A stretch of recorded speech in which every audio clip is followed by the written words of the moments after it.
যেদিন আল্লাহর নবী দুনিয়া থেকে বিদায় নিচ্ছে, সেদিন জিবরাইল এসে বলছে, ইয়া রাসূলুল্লাহ, মালাকুল মউত দরজায়, আপনি বললে আসবে, আপনার রূহ কবজ করবে।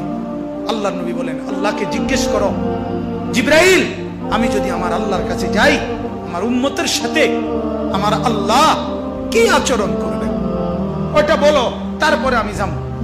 জিবরাইল গেলেন, আল্লাহর নবীকে আয়েশা শুনাইলেন, ও নবী, আল্লাহ তাআলা জানাইছেন আপনার অবর্তমানে আপনার উম্মত যখনই মাফ চাইবে আল্লাহ তাআলা আযাব দিবে না, সাথে সাথে মাফ করে দিবে।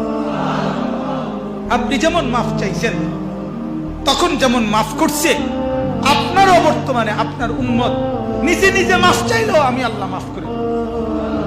এতদিন তো কে মাফ চাইছে? নবী নিজে মাফ চাইছে।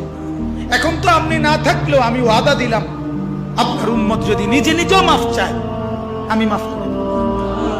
নবী বললেন, তাহলে জিবরাইল মালাকুল মউতকে বলো আমার জান কবজ করতে। তাহলে সারাটা জীবন তিনি ভাবলেন উম্মতের কথা। আজ যখন তিনি দুনিয়া থেকে বিদায় নিচ্ছেন, তখনও ভাবছেন কার কথা?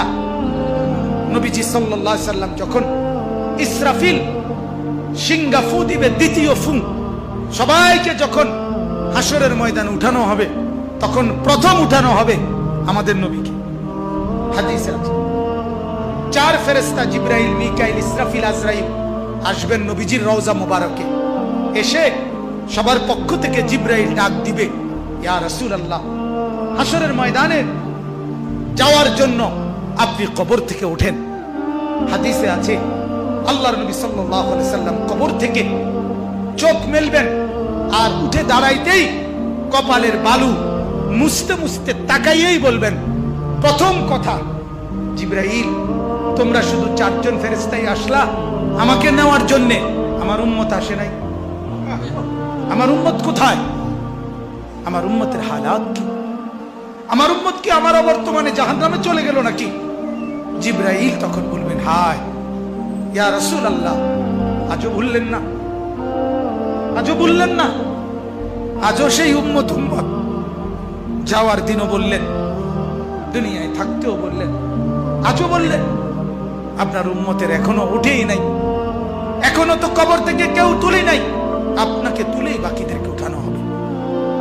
আল্লাহ নবী বললেন, তাইলে চলো, তাইলে ঠিক আছে, চলো হাসরের মাঠে। হাসরের মাঠে যাবেন সমস্ত নবী, আদম থেকে ঈসা এবং উনাদের উম্মত কিয়ামত পর্যন্ত। আমি সংক্ষেপে বলতেছি, সমস্ত নবীর উম্মত, নবীরা শুধু এক কথা বলবেন হাসরের ময়দানে, ইয়া রব্বি নাফসি নাফসি, ইয়া রব্বি নাফসি নাফসি, আয় আল্লাহ আমাকে বাঁচান, আমাকে বাঁচান। সমস্ত ফেরেশতারাও বলবে, আল্লাহ